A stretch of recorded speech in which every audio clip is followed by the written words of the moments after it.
Well, tonight is our first real episode since the merger. We had the 2 hour merger special last week, and back to our normally scheduled programming this week. So we open up with a little bit of fallout from last week's Tribal.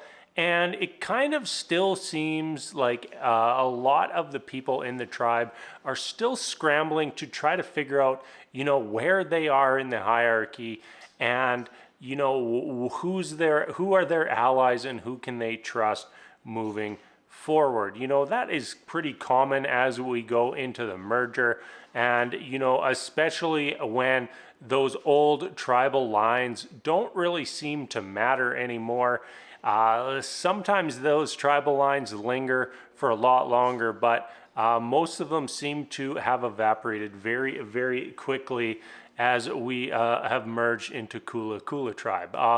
One other note is I don't think we got the tribe name last week. We had the merger, but I don't think we actually heard Kula Kula till this week. I was wondering if they were just going to not bother naming this final tribe, or if we would eventually get a name. So let's jump over to the reward challenge. Very much the same as one of the challenges last year. Pardon me, I'm skipping ahead. But yes, same one twist the same as last year, and that was there was a power hidden underneath the bench where one person who would sit out from the competition was going to get to sit and potentially find the advantage.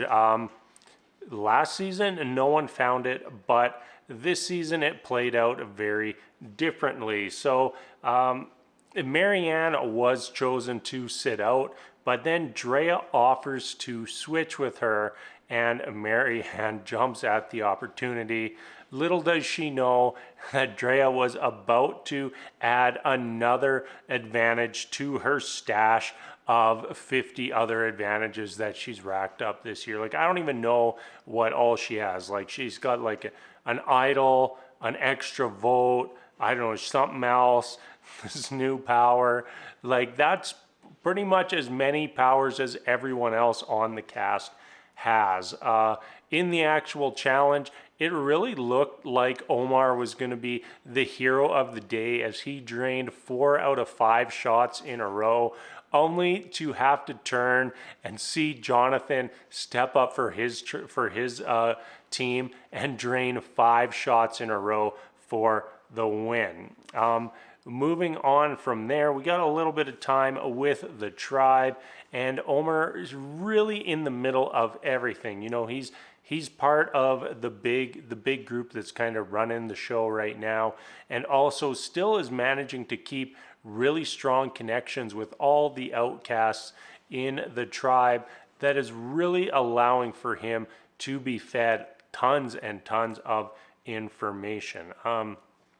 So back to Drea, she finally figures out what her new power is, and it is going to allow her to steal someone else's power, which is very, very interesting. She's almost in a point where she can just use powers all the way to the top 3, and it's going to be a very, very interesting to see what happens when she starts busting out all of the powers, because it is going to turn the game on its head. Tori seems like she figures out that something is up with Drea, and as such, Drea sets her targets very, very firmly on Tori, who was already at the bottom of the totem pole in the Kula Kula tribe. Immunity challenge. Jeff offered a deal to the tribe. You get 4 days worth of rice for everyone if 6 people would sit out. They negotiated it down to 4, and Omer, Marianne, Lindsay, and Drea all sit out in exchange for rice for the tribe. This challenge gets whittled down very quickly and ends up coming down to Tori and Jonathan. Tori wins her 2nd immunity in a row. What Like, what a way to start the merger for Tori. Back-to-back Immunity Challenge wins, where if she hadn't won both of those, she'd probably be gone right now. So now that Tori is safe, Kula Kula shifts the targets to Chanel and Romeo. Kind of goes back and forth between who they want gone. Romeo very much running around, totally paranoid, and felt like there was building up momentum to get him gone. But ultimately, Chanel gets voted out, and it's kind of getting the feeling that this new merged tribe, that big power group, they really want to focus on getting all the stragglers out before making any big moves.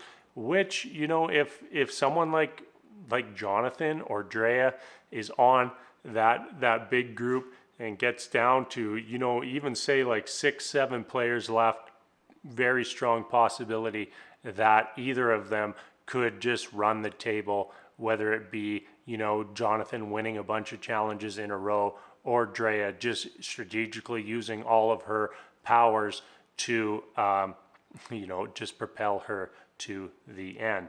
Yeah, really enjoying this season now that we've hit the merge. Just a lot more going on within the tribe, and always great to see everyone and, really get to know everybody much better than we have so far this season. So that's going to wrap things up for episode 7.